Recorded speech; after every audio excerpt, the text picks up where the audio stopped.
अनजान वॉयस में आपका स्वागत है। मैं नौकरी के सिलसिले में मुंबई आकर रहने लगा। मैंने एमबीए किया था, इसी वजह से मुझे जल्दी एक अच्छी नौकरी भी मिल गई थी। लेकिन इस नौकरी की एक खास बात यह थी कि मुझे अक्सर मीटिंग के लिए दूसरे शहर जाना पड़ता। एक दिन अर्जेंट ही मुझे दूसरे शहर के लिए रवाना होना पड़ा। तब रात के 9 बज रहे थे। बरसात का मौसम था और कई दिनों से लगातार बहुत तेज बारिश हो रही थी। मुंबई में बारिश होना एक आम सी बात है, लेकिन आज बारिश इतनी तेज हो रही थी कि सारे मौसम विभाग में भी ये बताया गया कि कृपया अपने घरों से 2-3 दिन ना निकले, क्योंकि बारिश तेज होने की पूरी आशंका थी। लेकिन किसी काम से दूसरे शहर जाना था, इसी वजह से मैं निकल पड़ा। लेकिन रास्ते में बहुत ही भीड़ थी, हर तरफ गाड़ियों का जाम था।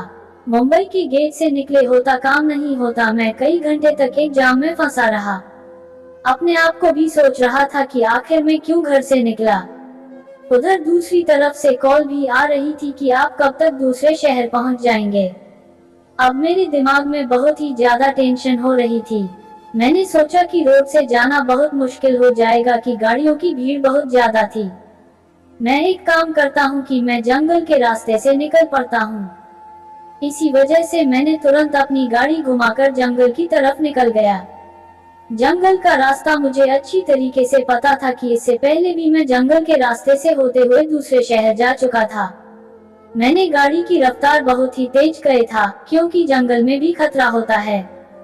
तभी गाड़ी तेज चलते हुए आगे जा रही थी। तभी मैं रास्ते में एक लड़की को गाड़ी के पीछे भागते हुए देखा। बारिश की वजह से ज्यादा ध्यान नहीं दे पाया, इसी वजह से मैंने तुरंत गाड़ी साइड करके रोक दी। लड़की भागती हुई मेरे पास आकर खड़ी हुई और फिर मेरे आगे हाथ जोड़ते हुए कहने लगी कि मेरे पीछे कुछ गुंडे पड़े हैं, प्लीज मुझे शहर के बाहर छोड़ दें। जब मैंने उस लड़की को देखा तो उसकी खूबसूरती देखकर मैं मनमोहित हो चुका था। वह दिखने में दूध की तरह सफेद थी। इतने घने जंगल में एक लड़की को अकेला छोड़ना ये बहुत ही गलत बात है। इसी वजह से मैंने उसे गाड़ी में आने की जगह दे दी। बारिश की वजह से वह लड़की पूरी भीग चुकी थी। हल्के पीले रंग का एक सूट पहना हुआ था, जिसमें उसका पूरा अंग साफ दिखाई दे रहा था। मैं गाड़ी चलाते हुए उसकी तरफ देखे जा रहा था। तभी मैंने ध्यान नहीं दिया कि गाड़ी एक बड़े से गड्ढे में जाकर फंस गई। गाड़ी चलना भी बंद हो चुकी थी। जब मैंने उतरकर गाड़ी को देखा तो उसमें बहुत धुआं निकल रहा था।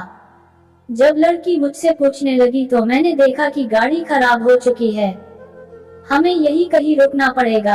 वह मुझे कहने लगी कि इतनी रात को हम कहाँ रुकेंगे। मैं वही जंगलों में कोई रास्ता ढूंढ रहा था। तभी मुझे दूर एक छोटी सी कुटिया नजर आ रही थी, जो काफी दूर थी।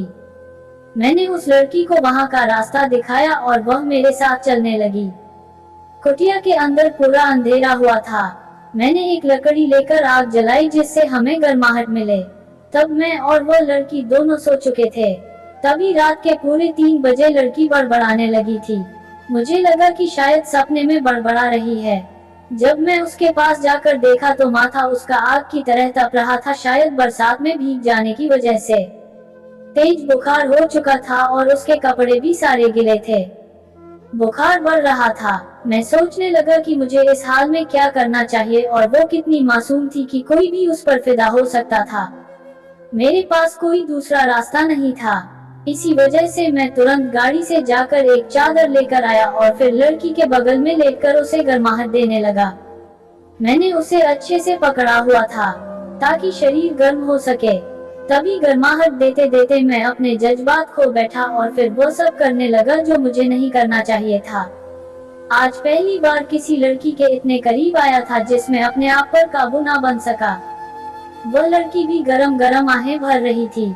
मैंने पूरी रात उसके साथ जो जो किया, आपके होश उड़ जाएंगे जब आप इस कहानी को पूरा सुनेंगे। ये कहानी उन दिनों की है जब मैं चांदपुर गांव में रहा करता था।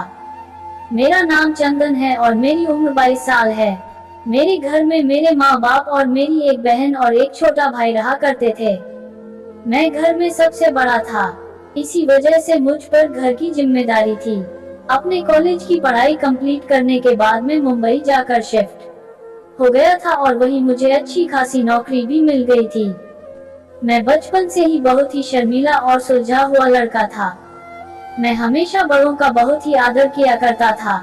मुंबई में मेरे बहुत सारे दोस्त भी बने थे, लेकिन वो सारे के सारे काम खत्म होने के बाद पार्टी शार्टी करते थे। लेकिन मैं ज्यादातर अपने काम में बिजी रहा करता था। धीरे धीरे काम करते हुए मुझे बहुत ही अच्छी पोस्ट पर भी रख लिया, जिससे मेरी सैलरी दोगुनी हो गई थी। लेकिन अच्छी सैलरी के साथ साथ अब मेरे ऊपर काम की जिम्मेदारी भी बढ़ने लगी थी। मुझे अक्सर मीटिंग करने के लिए एक शहर से दूसरे शहर जाना पड़ता था। मैंने आज तक कोई भी मीटिंग कैंसिल भी नहीं की थी। इसी वजह से बॉस मुझे बहुत मानते थे और उन्होंने मुझे सैलरी के साथ बोनस भी दे दिया। मैं पाकर खुश होता था। मैंने सोचा कि मुझे और अच्छे से काम करना है। इसी वजह से मैंने बोनस के पैसों से एक सेकंड हैंड गाड़ी भी ले ली ताकि मैं आसानी से एक शहर से दूसरे शहर जा सकूं। बरसात का दिन था और मुंबई में तो बरसात आम बात होती है, लेकिन मुंबई की भीड़ से निकलना बड़ा मुश्किल होता है। मुंबई पर हर कदम पर आपको बहुत ही रास्तों पर ट्रैफिक जाम मिलता है। इसी तरह मुझे एक दिन ऑफिस से कॉल आई थी कि मुझे आज दूसरे शहर के लिए निकलना पड़ेगा। मुझे बॉस कह रहे थे कि चंदन, तुम्हें दूसरे शहर जाना पड़ेगा। एक बहुत ही अर्जेंट डील होने वाली है जो कि हमारे लिए बहुत ही जरूरी है। अगर यह डील कैंसिल हो गई तो लाखों का नुकसान हमें उठाना पड़ेगा। मैं अपने बॉस को बहुत ही आश्वासन दे रखा था कि आप बिल्कुल चिंता मत करो, मैं जल्द से जल्द वहां जाने के लिए रवाना होने वाला हूं। लेकिन जो मैं घर से निकला तभी रास्ते की भीड़ देखकर है बहुत ही ज्यादा परेशान हो चुका था। आज से पहले इतनी ज्यादा भीड़ मैंने कभी नहीं देखी थी। मैं अपने आप को दिमाग को शांत करने के लिए गाड़ी में म्यूजिक ऑन करने लगा। तभी मुझे मौसम विभाग की न्यूज आने लगी, जिसमें बताया जा रहा था कि मुंबई में 4 दिन तक लगातार बहुत ही तेज बारिश होने की पूरी आशंका है। इसी वजह से कोई भी अपने घरों से बाहर ना निकले। इस बात को सुनकर अब मेरे माथे से पसीने छूटने लगे थे। अपनी किस्मत को कोसने लगा था। मैंने आज तक कोई भी डील कैंसिल नहीं की थी और अगर यह डील कैंसिल हो जाती तो बॉस के साथ साथ मुझे भी नुकसान होता, क्योंकि बॉस अक्सर मुझे इनाम के तौर पर बोनस भी दिया करते थे। मुझे अपने कामकाज से बहुत ही ज्यादा लगाव था। मैं गाड़ी में बैठा परेशान हो गया, क्योंकि कम से कम 20 मिनट तक मैं ट्रैफिक जाम में फंसा हुआ था। तभी मेरे दिमाग में एक आइडिया आया। मैं सोचने लगा, रोड से जाने से बेहतर है कि मैं जंगलों से चला जाता हूँ, क्योंकि मुंबई के रास्ते में बहुत ही जाम था। जंगलों से जाना थोड़ा खतरनाक हो सकता है, लेकिन मैं बहुत जल्द ही दूसरे शहर पहुँच जाऊंगा। अगर यही खड़ा रहा तो पता नहीं कि ट्रैफिक जाम कब खत्म होगा। इसी वजह से मैं जंगलों के रास्ते से निकल पड़ा। मैं इससे पहले भी जंगल के रास्ते से कई बार जा चुका था, इसी वजह से मुझे ज्यादा डर नहीं लगता था। मैंने बस गाड़ी को अच्छे से लॉक किया हुआ था ताकि कोई भी जंगली जानवर अटैक ना कर सके। मैं अभी गाड़ी पूरी तेज रफ्तार से चला रहा था, क्योंकि वो आप लोगों को पता ही है कि डर तो रहता ही है। इसी वजह से मैं पूरी तेज रफ्तार से गाड़ी चला रहा था कि तभी मैंने सामने में एक लड़की मेरी गाड़ी के पीछे भाग रही है। लड़की बारिश की वजह से शीशे में साफ दिखाई नहीं दे रही थी। मुझे लगा शायद कोई आत्मा होगी। इसी वजह से मैंने सोचा कि मुझे गाड़ी नहीं रोकनी चाहिए। लेकिन जैसे ही गाड़ी उस लड़की के सामने से गुजरी तो वह गाड़ी रोकने की पूरी कोशिश करने लगी और मेरे आगे हाथ जोड़ने लगी। कहने लगी कि मेरी मदद कीजिए। उसकी बात को सुनकर मुझे यह अंदाजा लग चुका था कि शायद उसे मेरी जरूरत है। इसी वजह से मैंने तुरंत गाड़ी रोककर शीशा नीचे किया। लड़की भागती हुई मेरे बगल में आकर खड़ी हो गई और फिर मुझे कहने लगी, कृपया आप मेरी मदद करें, मैं किसी काम से मुंबई आई थी। रास्ते में मुझे कुछ गुंडे मिल गए जो मेरा पीछा कर रहे हैं। बहुत ही मुश्किल से अपने आप को बचाते हुए यहाँ तक पहुँची हैं। अगर आप मेरी मदद नहीं करें, शायद मेरे साथ गलत भी हो सकता है। ये सुनकर मन ही मन सोचने लगा कि मुझे इस लड़की की मदद करनी चाहिए। इसी वजह से मैंने उसे गाड़ी में आने की इजाजत दे दी थी। वो लड़की तुरंत भागते हुए मेरे बगल वाली सीट में आकर बैठ गई। लड़की की हालत बड़ी ही खराब थी। उसके सारे कपड़े गीले हो चुके थे। उसका शरीर भी पूरा कांपने लग रहा था। गाड़ी में मेरे पास एक चादर थी जो मैं अक्सर यूज किया करता था। मैंने उसे वो चादर निकाल कर दे दिया। उस लड़की ने मुझे शुक्रिया अदा किया। वह लड़की दिखने में बहुत ही मासूम सी लग रही थी। मैं उसकी तरफ मनमोहित हो चुका था। मैंने आज तक किसी भी लड़की की तरफ आंख उठाकर भी नहीं देखा था। मैं फिर धीरे धीरे उससे बातें भी करने लगा और मैं बातों ही बातों में उसका नाम भी पूछा। तब वह लड़की मुझे कहने लगी कि मेरा नाम मनीषा है। जब मैं उससे बात कर रहा था तब मैंने आगे की तरफ बिल्कुल भी ध्यान नहीं दिया कि जंगल के आगे एक छोटा सा गड्ढा बना हुआ था। गाड़ी जब वहां से गुजर रही थी तभी उस गड्ढे में जाकर पूरी तरीके से फंस चुकी थी। एक तो तेज बारिश हो रही थी और ऊपर से गाड़ी का रुक जाना अब मुझे और भी ज्यादा परेशान कर रहा। मैं इस लड़की को कहा कि तुम यहीं बैठी रहो, मैं बाहर जाकर गाड़ी देखकर आता हूँ। जब मैं गाड़ी देखने के लिए गाड़ी से उतरा तो देखा कि गाड़ी के वहां से पूरा तेज धुआं निकल रहा था। शायद अभी इसे मैकेनिक के पास अभी दिखाना पड़ेगा, लेकिन इतनी रात को मैं जंगलों में मैकेनिक कहाँ से लाता। अब मैं अपनी किस्मत को कोसने लगा था। तब वही लड़की मुझे कहने लगी कि क्या हुआ। मैंने उससे कहा कि गाड़ी पूरी खराब हो चुकी है और हमें अभी कहीं रहने के लिए जगह ढूंढनी पड़ेगी क्योंकि बारिश बहुत ही तेज हो रही थी। मैं यही कुछ सोच रहा था कि मुझे एक छोटी सी कुटिया नजर आई थी। मैंने उस लड़की को पुकारा और कहा कि तुम मेरे साथ उस कुटिया में चलो। मैं गाड़ी में से अपनी एक चादर भी ले ली और कुछ जरूरी सामान था वह भी अपने साथ ले आया। मुझे लगा कि शायद आगे जरूरत पड़ सकती है इन सब चीजों की। फिर वह लड़की मेरे साथ धीरे धीरे कदम बढ़ाकर चली। थोड़ी ही दूर के बाद एक छोटी सी कुटिया भी आ चुकी थी।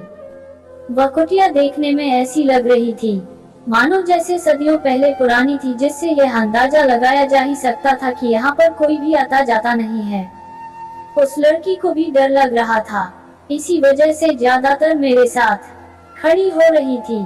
मैं उसे पूरा विश्वास दिला रहा था कि तुम्हें डरने की बिल्कुल भी कोई जरूरत नहीं है, मैं तुम्हारे साथ हूँ। फिर उसने धीरे से मेरी बाजू भी पकड़ ली थी। तभी उसके छूते ही मेरे बदन में एक कट सा लगने लगा था। मैंने कहा कि आज कुछ देर हमें यहीं रुकना पड़ेगा जब तक बारिश हो रही है। फिर कुछ लकड़ लेकर वही बगल में हल्की सी एक आग जलाया। कुटिया में थोड़ी सी रोशनी हो चुकी थी और साथ ही साथ थोड़ी गर्माहट भी हो रही थी क्योंकि बारिश की वजह से मैं पूरा भीग चुका था। बरसात की वजह से हम दोनों के कपड़े भी पूरे गीले हो चुके थे। अब हमें ठंड भी लग रही थी। तभी मैंने देखा कि कुटिया के अंदर एक छोटी सी चारपाई पड़ी हुई थी। मैंने उस लड़की से कहा कि तुम एक काम करो, तुम वहाँ चारपाई पर सो जाओ और मैं यही जमीन पर लेट जाता हूँ। वह लड़की डरती हुई उस चारपाई पर जाकर लेट गई। दिन भर की थकावट की वजह से मुझे जल्द ही नींद आ गई थी, लेकिन फिर अचानक कुछ देर बाद ही मुझे बड़ी अजीब सी तेज तेज चीखने की आवाजें आने लगी थी। जब मैंने उठकर इधर उधर देखा तो मैंने देखा कि वह लड़की नींद में बड़बड़ा रही थी। जब मैं उसके पास जाकर उसे जगाने की कोशिश करने लगा तो उसके बदन को हाथ लगाते ही मुझे तेज कट सा लगा। इसको बहुत ही तेज बुखार है। मुझे समझ में नहीं आ रहा था कि अब मैं क्या करूं, क्योंकि इतनी रात को मैं इस लड़की को लेकर कहां जाऊं। बारिश भी बहुत तेज हो रही थी और कोई दूसरा रास्ता भी मुझे दिखाई नहीं दे रहा था। वो लड़की पूरी तरह से कांप रही थी। उस लड़की को देखकर अंदाजा हो रहा था कि इस लड़की को थोड़ी गर्माहट की जरूरत है, लेकिन अब मैं क्या करूं? फिर कुछ देर बाद परेशान रहने से मैं सोचने लगा कि अब तो कोई चारा नहीं है और मुझे ये करना ही पड़ेगा। जो रास्ता मैं चलने वाला था वह गलत तो था, लेकिन अब कोई दूसरा रास्ता मेरे पास नहीं था। लड़की की तबीयत ज्यादा ही खराब हो जाएगी। कल को कोई मुझसे पूछेगा तो मैं किसको क्या जवाब दूंगा। इसी वजह से हार पछता कर मैंने अपनी एक चादर ली और उस लड़की के बगल में जाकर लेट गया। अपनी गर्माहट देने लगा था। आज मैं अपनी जिंदगी में पहली बार किसी लड़की के इतने करीब जा चुका था, जिसकी वजह से मेरे अंदर में हलचल सी होने लगी थी। मैं भी एक लड़का था और मेरे भी जज्बात है। ठंड की वजह से उस लड़की ने भी मुझे अच्छी तरीके से पकड़ के रखा हुआ था, जिसकी वजह से मैं अपने आप पर काबू ना पा सका और फिर मैंने वह हद पार कर दी जो मुझे कभी नहीं करनी चाहिए थी। मेरे माँ बाप ने मुझे हमेशा अच्छी परवरिश दी थी। बुखार की वजह से लड़की को कुछ भी होश नहीं था। मैंने पहली बार आज वह सब किया था। इसी वजह से मैं अपने आप पर काबू न पा सका और फिर मैं भी उसे पकड़कर वही चारपाई पर सो गया। जब पूरे 3 घंटे बाद मेरी आंख खुली तो मैं तुरंत उससे अलग हो गया। मुझे अपनी गलती का एहसास होने लगा था, लेकिन मैं मन ही मन अब बहुत ही ज्यादा पछता रहा था। मैंने आज तक कभी भी गलत काम नहीं किया था और ना ही किसी लड़की के साथ। लेकिन जब मैं उस लड़की के माथे को छुआ तो वह अब ठीक थी। उस लड़की का बुखार बिल्कुल पूरी तरीके से ठीक हो चुका था। उसके तुरंत बाद ही लड़की की आंख भी खुल चुकी थी तो मुझे देखकर कहने लगी, आप यहाँ पर क्या कर रहे हैं? मैं उस लड़की को देखकर हड़बड़ा गया।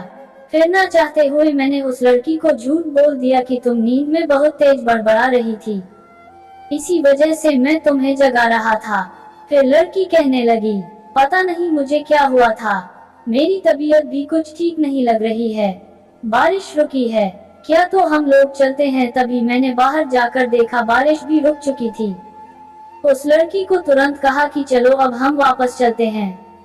मुझे गाड़ी का काम थोड़ा बहुत आता था, इसी वजह से गाड़ी की डिक्की से मैंने दूसरा टायर निकालकर गाड़ी में तुरंत ही फिट कर दिया और फिर जंगल से हम लोग रवाना हो चुके थे।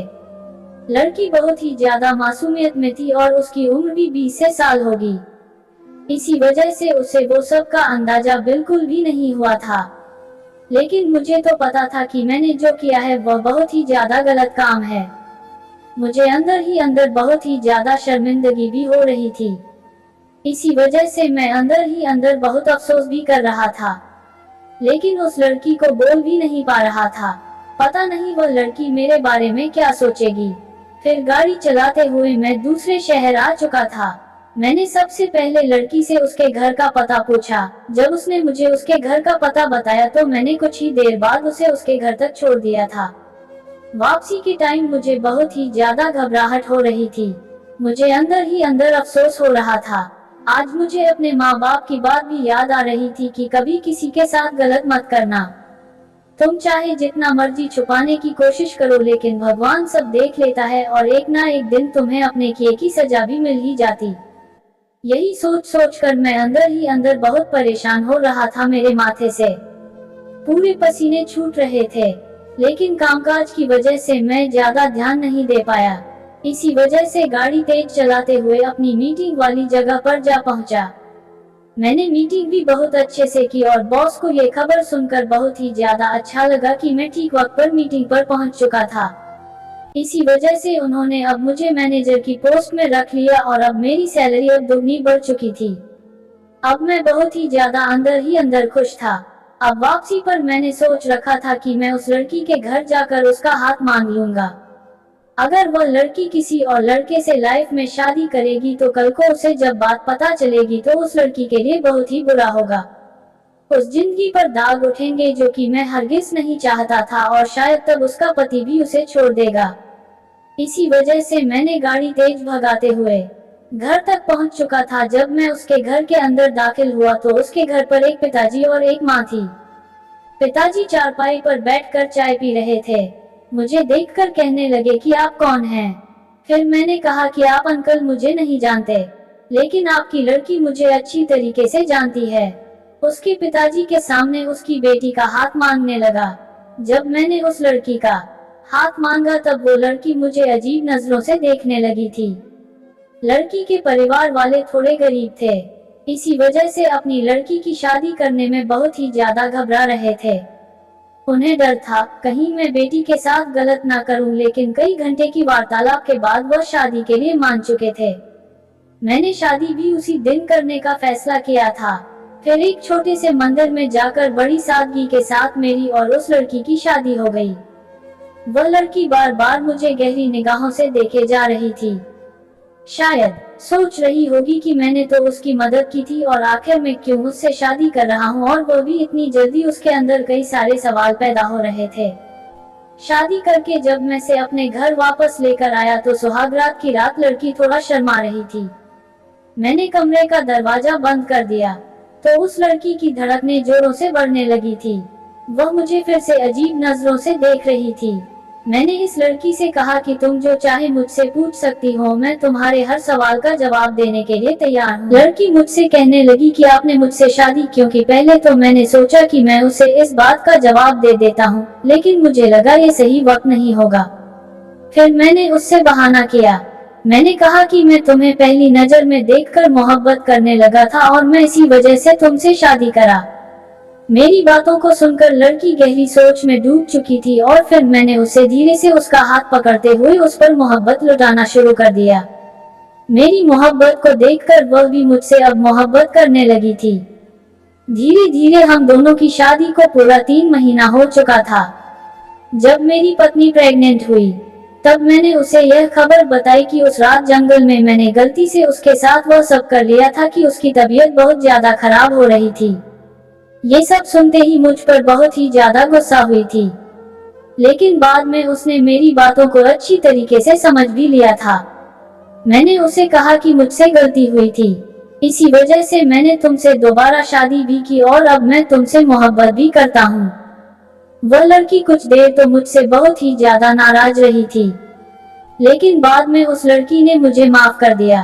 अब मैं अपनी जिंदगी में बहुत ही ज्यादा खुश हूँ।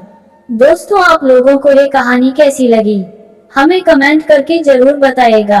अगर आप हमारे चैनल पर नए आए हैं तो हमारे चैनल अनजान वॉइस को लाइक एंड सब्सक्राइब करके जरूर जाइएगा। फिर मिलेंगे एक और दिलचस्प कहानी के साथ। धन्यवाद।